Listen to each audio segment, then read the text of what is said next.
electric flight may not be as far away as we once thought. In the next decade, aircraft are set to see dramatic changes as companies both large and small work to bring fully electric and hybrid flight to market. Airlines, manufacturers, and startups all seem to be moving towards this goal, see below. The race is clearly on, and it will change the way we think about flight. Yet as it was for the introduction of electric vehicles, the first aircraft is short range and seat just a few passengers. Their applications today are limited, but to think the industry will stay in this nascent stage would be a mistake. Successes in these small and short-range aircraft will translate forward into larger and longer-range aircraft. The companies that find success here will emerge as leaders in a new era of electric flight. On the market today: First, it's important to appreciate that only recently have small electric-powered aircraft gone from concepts to commercial use. Pipistrel's Alpha Electro is one of these all-electric aircraft. It's meant primarily for pilot training and just received its airworthiness certification from the FAA in April 2018, becoming the first in the USA to do so. The Alpha Electro only seats 2 people and is good for an hour of flight plus reserves. That might not sound like much, but it could be disruptive. Pipistrel says the aircraft cuts beginner pilot training costs by as much as 70%, while producing zero emissions and low noise. In China, the Rixiang RX-1E is a similar style trainer sold there commercially. They also have a new longer-range model that was recently tested, the RX-1EA. With a 2-hour flight time, the new version doubles its previous capabilities. At this size of aircraft, the technology is getting close to parity with comparable gasoline-powered aircraft, like the Cessna 162, which has a flight time of about 3 hours.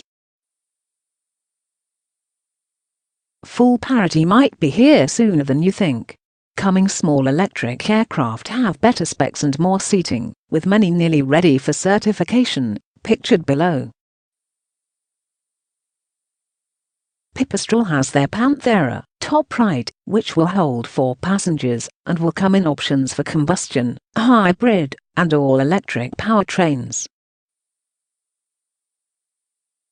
There's also By Aerospace in Colorado, which has a 4-seater in development, and just completed the first test flight of the 2-seater Sunflyer 2. It has a flight time of 3 hours. Rixiang also announced they have a 4-seater aircraft in development. The other important consideration is that their initial costs appear to be comparable to combustion options as well. Looking at these options, some will say that an electric aircraft is an isolated niche, and for now, that's mostly correct. These are small aircraft with limited applications. Yet when the Nissan Leaf and even the Tesla Roadster first came out, many believed electric cars were a niche technology too. The range was too short, seating was too small, and costs were too high to realistically consider the technology going mainstream. Now we are in the midst of a market transformation, with automakers pouring billions into their EV programs and countries announcing they are phasing out combustion vehicles. Market transformation, near-term pre-production: The next major step for electric flight appears to be in small commuter aircraft. Aircraft that weigh less than 12,500 pounds, carry 5 to 20 passengers and travel up to 750 miles. In addition to regional commuting needs, they may also serve recreational and business purposes. If small aircraft are like the Tesla Roadster, then these are like the Model S. They have more seats, longer range, and are made in higher volumes. The use case of short-range regional commuters is almost perfect for electrification. Much of their flight is spent just getting up to altitude, where cruising achieves the greatest efficiency. The time spent cruising, however, is relatively short, and the result is that such regional flights are inherently less efficient than those over greater distances. On the plus side, the high operating costs are a great opportunity for electrification. Consider that a turbine engine achieves an efficiency of around 55% at cruising, but on ascent, that efficiency can drop by half, to 25%. By comparison, an electric motor has efficiencies greater than 95%. Any of the companies working to electrify these regional aircraft is Wright Electric, based out of Los Angeles. They recently announced plans to bring to market a 9-seat electrified aircraft with a range of at least 340 miles. According to their website, that would cover the distance of nearly 44% of all flights. The announcement is part of their new partnership with GTEx, a fixed-base operator based in Saudi Arabia with operations in over 30 countries. I recently spoke with Wright Electric's CEO, Jeff Engler, about their coming aircraft and where he sees the industry going. The first thing that surprised me is that their aircraft could be on the market very soon. We are certain that the first flight test will take place next year. It could be on the market in just over 2 years. Close quote. Jeff Engler, CEO of Wright Electric. That means that sometime towards the end of 2020 or beginning of 2021 they could be in their air, operating with paying customers. Their aircraft is intended for intercity travel and recreational activities, Jeff said, but it's not the end goal. In fact, their approach may be familiar to fans of electric cars. Our plan is similar to the Tesla approach, in the sense that they started with the Roadster and then scaled up to larger, more mass-market vehicles. Our first plane to market will be a premium aircraft meant to travel short distances with a small number of passengers, perfect for intercity flights and recreational activities like skydiving. This initial program is the springboard for development of larger, longer-range aircraft. Jeff Engler, CEO of Wright Electric. In regards to the technology, Jeff said they are developing the hybrid and all-electric powertrains concurrently. He noted that battery advancements will dictate the transition to fully electric flight, but in the interim, hybrid solutions will significantly reduce fuel costs, noise, and pollution. With restrained enthusiasm, he was cautiously optimistic about the coming advances in battery technology. Yet battery technology isn't holding them up. The beauty of hybrid options is that as batteries improve, they can be seamlessly integrated into the design, allowing more of the flight to be electric. For their electric hybrid, Wright Electric likes to use the term helper motor. A helper motor can run hard during takeoff and ascent to help bring the aircraft up to altitude, thereby reducing the burden on the combustion engines, improving overall efficiency, and reducing fuel consumption. Once at altitude, the combustion engines can take over where they operate most efficiently. Even without being fully electric, hybrid aircraft would have surprising benefits to fuel economy, pollution, and noise. Wright Electric has estimated the potential for reducing fuel use by nearly 2/3 seconds, while fellow electric aircraft startup Zunem Aero indicated 40% to 80% operating savings.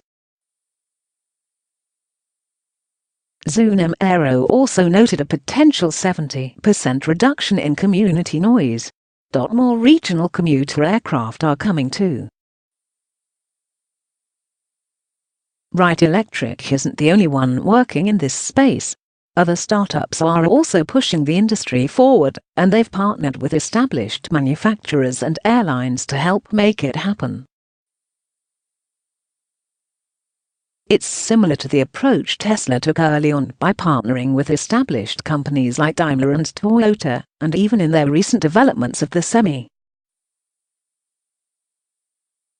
Zunem Aero is another one of the leaders in the electric aircraft space, based out of the West Coast near Seattle. They are developing a 12-seat hybrid electric, with a targeted range of over 700 miles. First test flights are targeted for 2019, and commercial operation is planned for 2022, pictured below. Their partners include Boeing and JetBlue, and just last week JetSuite announced they would order up to 100 of Zunem's hybrid aircraft. Aviation Aircraft is an Israel-based company and has great ambitions for their first aircraft named Alice. It will be a 9-seat 650-mile aircraft and most importantly all electric. They're targeting bringing it to market by 2021. Is all-electric flight on that scale possible by 2021? They've said the aircraft will use a 950 kilowatt-hours battery, and just recently signed Qualcomm as their battery supplier, so they seem to be serious. I hope they make it happen. Alice is gorgeous. Other exciting developments coming soon. In the heavyweight division, Airbus, Siemens, and Rolls-Royce have their own partnership, working together on their E-Fan X after the successful small electric E-Fan program. The E-Fan X will be a hybrid demonstrator aircraft based on the 100-seat BAE 146. The first test flight is planned for 2020, and they are looking to bring a similarly sized hybrid aircraft to market sometime around 2030. Originally they were going to bring a small electric trainer based on the E-Fan to market in 2017 or 2018, but said the pace of development has set their ambitions upwards. There's also Airbus's subsidiary A3, which is working on a small all-electric vertical takeoff and landing aircraft. Vertical takeoff and landing aircraft are extremely interesting. They could be the biggest disruptors of all, covered in more detail in a follow-up article, Part 2. They too seem to be much closer than people think. For flying short distances, they don't actually need massive advancements in battery technology. Norway's Avinor, their national aircraft operator, seems to indicate companies like Uber, Lilium, Kitahik, A3, and many more are developing electric aircraft capable of vertical takeoff and landing. They look more like flying cars than airplanes, and that seems to be the point. These air taxis are meant for hyperlocal travel. Something you would hop onto downtown and take to get to across the city or to another nearby city. Lilium is a relatively new startup, founded in 2015, but has already made significant advancements in the space. They've already had their first full-scale test flight, which is viewable below. Watching it lift off is almost magical. They brought on former Ferrari designer Frank Stevenson to head their design program and raised $90 million to proceed with further development. Final thoughts and intro to part 2. For fully electric flight, a lot depends on batteries, but the technology is already finding applications in short-range, small aircraft. Increasing larger hybrid aircraft are also set to see their application in the real world in just a few years, and will yield substantial benefits of their own. These moves should not be discounted. They are a prelude of what's to come. At this point, you may be wondering exactly what are the benefits of electric flight. That's the focus of the second part of this article, coming out soon. They are substantial and will drive the industry forward with haste.